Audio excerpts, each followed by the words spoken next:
Hi guys, welcome back to our channel. ఈరోజు మనం అయితే యాగంటి గురించి పూర్తి హిస్టరీ అయితే తెలుసుకుందాము.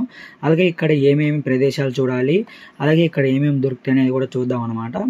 ఇక్కడైతే చాలా అంటే చాలా బాగా డెవలప్ చేశారనమాట. ఫస్ట్ ఆఫ్ ఆల్ యాగంటిని ఇంతకుముందు ప్రీవియస్గా నేను 4 years బ్యాక్ ఏమో వచ్చాను.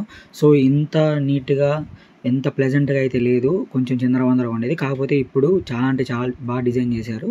సో ప్రస్తుతానికైతే ఇంకా కన్స్ట్రక్షన్లో ఉన్నాయి చాలా వరకు. ప్రస్తుతానికైతే చూడొచ్చు. మీరు ఒకవేళ యాగంటికి రావాలనుకుంటే 15 kilometers అనమాట బనగానపల్లె నుంచి. ఇదైతే కర్నూలు డిస్టిక్లో ఉంది. బనగానపల్లెకి చాలా క్షేత్రాలే దగ్గరలో ఉన్నాయి. మనం లాస్ట్ వీడియోలలో అచ్చమ్మ గారి హోము, అలాగే మనకి రవలకొండ చూశారు కదా, దాని తర్వాత అయితే మేము యాగంటికి వచ్చామన్నమాట. ఇంకా అరుంధతి కోట కూడా మధ్యలో మీరైతే చూడొచ్చు. ఇప్పుడు ప్రజెంట్ అయితే మనము ఫస్ట్ కోనేరు దగ్గరికి అయితే వెళ్తున్నాం అనమాట. ఈ కోనేరుకి అయితే చాలా అంటే చాలా హిస్టరీ ఉంది. అలాగే ఈ కోనేరులో అయితే చాలా సినిమా షూటింగ్స్ అయితే జరిగాయి అనమాట. సో ప్రతి ఒక్కటి నేను ఇన్ డీటెయిల్గా ఎక్స్ప్లెయిన్ చేస్తాను. అలాగే మన ఛానల్కి కొత్తగా ఎవరైనా చూస్తూ ఉంటే ప్లీజ్ ఈ వీడియోని లైక్ చేసి, షేర్ చేసి, సబ్స్క్రైబ్ చేసుకోండి.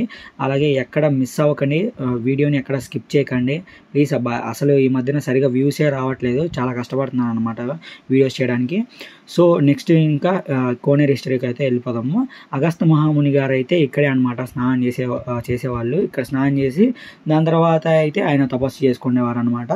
సో ఇప్పుడు ఇక్కడ ఏమేమి సినిమా షూటింగ్స్ జరిగాయో ఫస్ట్ ఆఫ్ ఆల్ చెప్తా వినండి.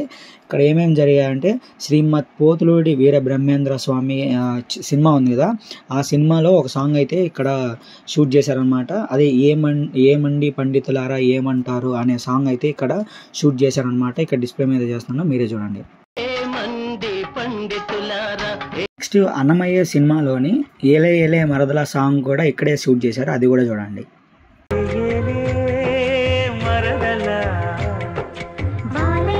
నెక్స్ట్ జయం మనదేరాలో ఉన్న చిన్ని చిన్ని ఆశలు ఆ సాంగ్ కూడా.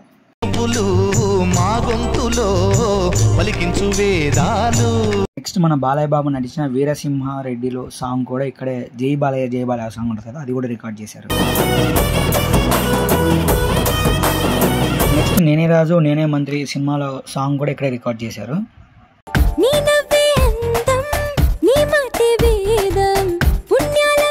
అలాగే ఈ కోనేరులో మీరు గమనించినట్టయితే విష్ణువు, శివుడు, లక్ష్మి, బ్రహ్మ, సరస్వతి, ముక్కోటి దేవతల అన్ని శిల్పాలు కూడా ఈ కోనేరులో అయితే చెక్కి ఉంటారు అన్నమాట సైడు గోడలకైతే.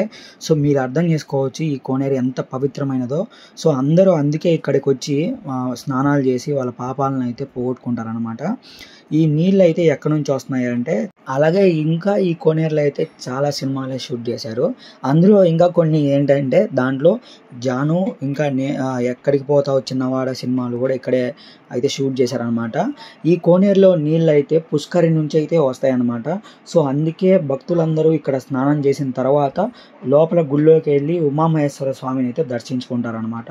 సో మీరే అర్థం చేసుకోవచ్చు ఈ గుడికి ఎంత ప్రఖ్యాత ఉందో. అందువల్ల ఇక్కడ విజువల్స్ కూడా చాలా అంటే చాలా బాగుంటాయి. ఎలా అంటే 2 కొండల మధ్యలో అయితే ఈ గుడి అయితే ఉంటుంది అనమాట. సో విజువల్స్ కూడా చాలా బాగుంటాయి. నాకు తెలిసి నైట్ టైంలో ఎవ్వరు ఇలాంటి వీడియోలు చేసి ఉండరు అనుకుంటున్నా యాగంటి గురించి.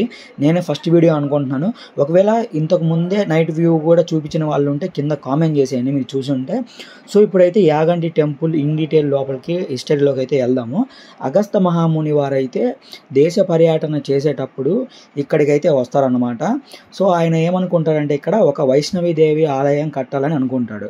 దాని తర్వాత ఏమైంది, ఒక వెంకటేశ్వర స్వామి విగ్రహాన్ని అయితే చెక్కుతూ ఉంటాడు. దాంట్లో వెంకటేశ్వర స్వామికి కింద చిటికెన వేలు ఉంటుంది కదా కాలుకి, ఆ చిటికెన వేలు అయితే ఇరిగిపోతుంది అనమాట. సో ఆయన నా వల్ల ఎంత పాపం జరిగిపోయింది, చిటికెన వేలు ఇరిగిపోయిందని చెప్పేసి అవయవ లోపం ఉన్న విగ్రహాన్ని అయితే ప్రతిష్ఠించడానికి కుదరదు.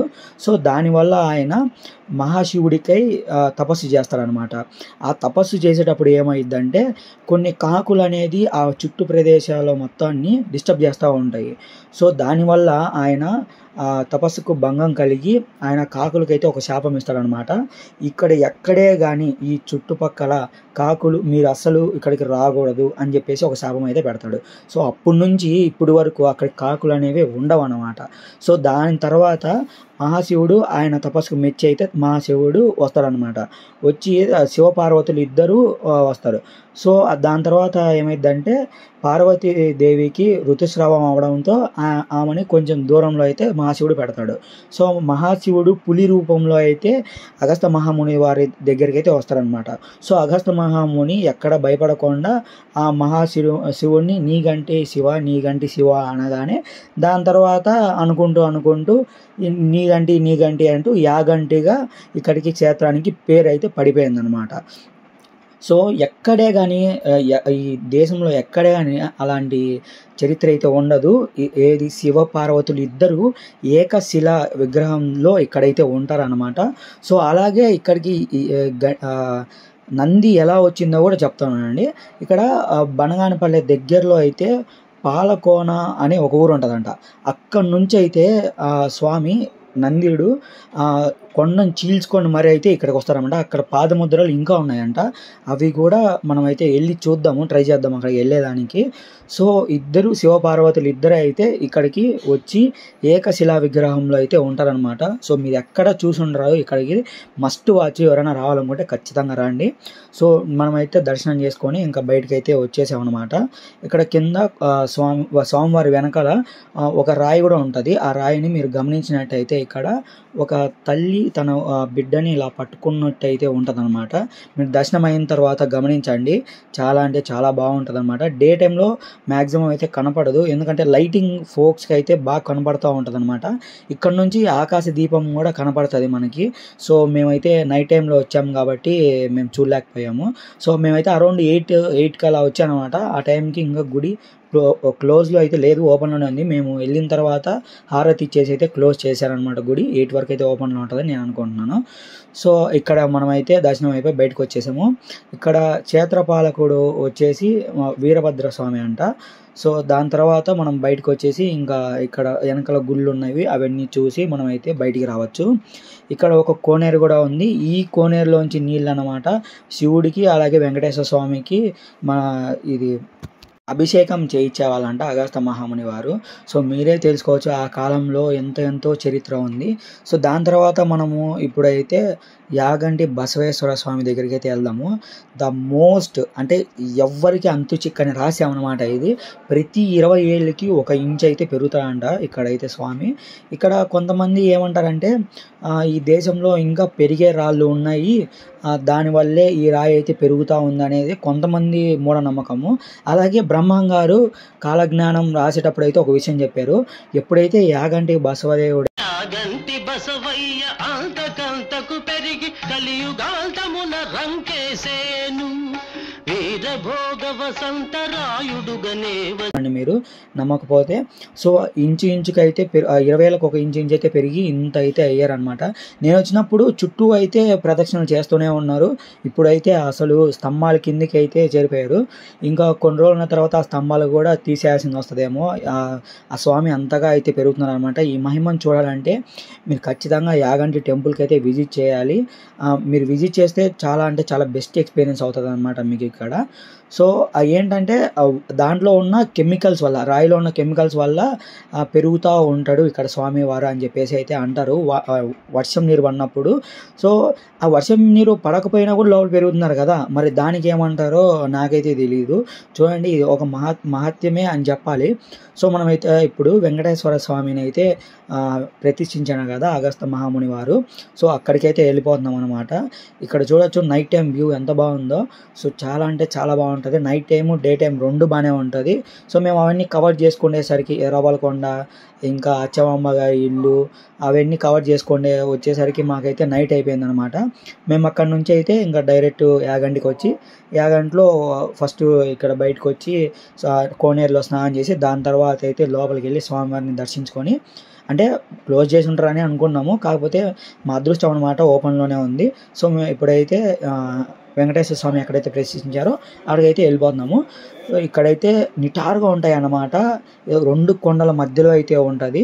సో ఇక్కడైతే క్లోజ్ చేస్తున్నారు. అలాగే లోపల మీరు గమనించవచ్చు వీడియోలు కెమెరాలు లోపలికి అయితే అలౌ లేవు అని చెప్పేసి వాళ్ళే నీట్గా డిస్ప్లే చేశారనమాట. ఇక్కడ చూడొచ్చు, గమనించవచ్చు మీరు ఎంత పైకి అయితే ఉందో. సో ఎంతైనా ఇప్పుడు తిరుపతిలో ఉన్న వెంకటేశ్వర స్వామికి ఎంత మహిమలు అయితే ఉన్నాయో ఇక్కడ కూడా వెంకటేశ్వర స్వామికి అంతే మహిమలు ఉన్నాయని నమ్ముతారనమాట జనాలు అందరూ. సో ఇప్పుడు మనమైతే దిగి ఇంకొక గుహ కూడా చూపిస్తాను అనమాట మీకు. ఇక్కడ ఇంకొక గుహ విశిష్ట ఏమిటంటే వీరబ్రహ్మేంద్ర స్వామి గారు అలాగే అచ్చమాంబ గారు ఇద్దరు ముచ్చట్లు ఆడుకున్న గుహ అనమాట. అందుకే దీనికి ముచ్చట్ల గుహ అని పేరు పడింది అనమాట. సో ఎందుకు ముచ్చట్ల గుహ అని పేరు పడిందో ఇప్పుడు చెప్తామేనండి. వీరబ్రహ్మేంద్రం గారు తెల్లవారుజామున 4 గంటలకు అచ్చమాంబ గారిని బనగానపల్లె నుంచి యాగంటికి అయితే తీసుకొచ్చారనమాట. అంటే కాలజ్ఞానాన్ని పూర్తిగా వివరించడానికి అచ్చమాంబ గారికి బనగానపల్లె నుంచి యాగంటికి అయితే తీసుకొచ్చారు. అలాగే ఇక్కడ ఒక రహస్యమైన గుహ కూడా ఉందంట. అదేంటంటే యాగంటి నుంచి బనగానపల్లెకి అలాగే రవ్వలకొండ ఉంది కదా, అక్కడ రవ్వలకొండ నుంచి యాగంటికి అయితే రావడానికి ఒక గుహ అయితే ఉంది. సో మీరు లాస్ట్ వీడియో చూసింటే రవ్వలకొండలో యాగంటి నుంచి ఇక్కడికి అయితే గుహ ఉన్నట్టు చూపించాను కదా, అది కూడా మీరు రావచ్చు అక్కడ నుంచి. బ్రహ్మంగారు అక్కడ నుంచి వచ్చి ఇక్కడ స్వామివారిని దర్శించుకొని దాని తర్వాత వెళ్ళే వాళ్ళంట. సో ఇప్పుడు మనం అయితే ముచ్చట్ల గుహ అయితే వచ్చాము. ఇక్కడ కూడా వీడియోలు కెమెరాలు అలా అయితే ఉందండి, చూడొచ్చు, మీరు గమనించవచ్చు. కాకపోతే లోపల సీక్రెట్గా అయితే వీడియో తీశాను, నైట్ టైం ఎవరు లేరని చెప్పేసి. సో ఇక్కడ చూడొచ్చు మీరు ఎలా ఉందో మొత్తము. ఇక్కడే అనమాట మన వీరబ్రహ్మేంద్రం గారు అయితే మన అచ్చమాంబ గారికి కాలజ్ఞానం పూర్తిగా అయితే వివరించారు. అలాగే బ్రహ్మం గారు ఇక్కడ లోపల గోల ఉంది కదా, అక్కడ నుంచి తాటి చెట్టుకు దారి కూడా ఉందంట. నాకు అక్కడైతే ఉన్న వాళ్ళైతే చెప్పారనమాట. సో లోపల గాలి అన్నప్పుడు బయట వీరబ్రహ్మేంద్రం గారు బయటకు వచ్చి కూర్చొని ఒక మండపం లాగా ఉంది, ఆ మండపంలో అయితే కూర్చొని కాలజ్ఞానం రాసేవాళ్ళు ఇక్కడ కూర్చొని అని చెప్పేసి అయితే చెప్పారు. చూడవచ్చు మండపం కూడా ఎంత పాతదో. సో ఇవన్నీ ఒక కొండ మీదే ఉంటాయి అన్నమాట మొత్తము. మీరు ఎలా కట్టారో మరి, అది అంతంత విగ్రహాలు తెచ్చి రాళ్ళన్నీ తెచ్చి అక్కడ ఎట్లా కట్టారో ఇప్పటికీ మనకు అర్థమయ్యే ఉండదు అవన్నీ. ఇదంతా ఇప్పటికీ సైన్స్కి కూడా అంత చిక్కనిది అనమాట ఇదంతా. సో నెక్స్ట్ మేమైతే కిందికి అన్నప్రసాదం తినడానికి అయితే వచ్చేసాం అనమాట. చూడొచ్చు మీరు ఇక్కడైతే నిత్య అన్నదానం అయితే జరుగుతూనే ఉంటుంది. సో మీరు మ్యాక్సిమం 8 తర్వాత వచ్చేదానికి ట్రై చేయకండి, ఎందుకంటే దాని తర్వాత అయితే మ్యాక్సిమం ఆఫ్లోనే ఉంటుంది. సో మేమైతే లోపలికి అయితే వెళ్ళిపోయాము. అక్కడ లేదని చెప్పేసి ఇంకొక అన్నదాన సత్రానికి అయితే వెళ్ళామన్నమాట. అక్కడైతే ఫుడ్ అయితే లభించిందనమాట మాకు. మేమైతే అన్నప్రసాదం తీసుకున్నాము. మీ వీడియో నచ్చినట్టయితే లైక్ చేయండి, షేర్ చేయండి, సబ్స్క్రైబ్ చేసుకోండి. మన వీడియోలు రెగ్యులర్గా చూసేవాళ్ళు కింద కామెంట్ చేసేయండి, నాకు సపోర్ట్ ఇవ్వండి. ఓకే, మరో ఉంటాను. సబ్స్క్రైబ్ చేసుకోండి. బాయ్.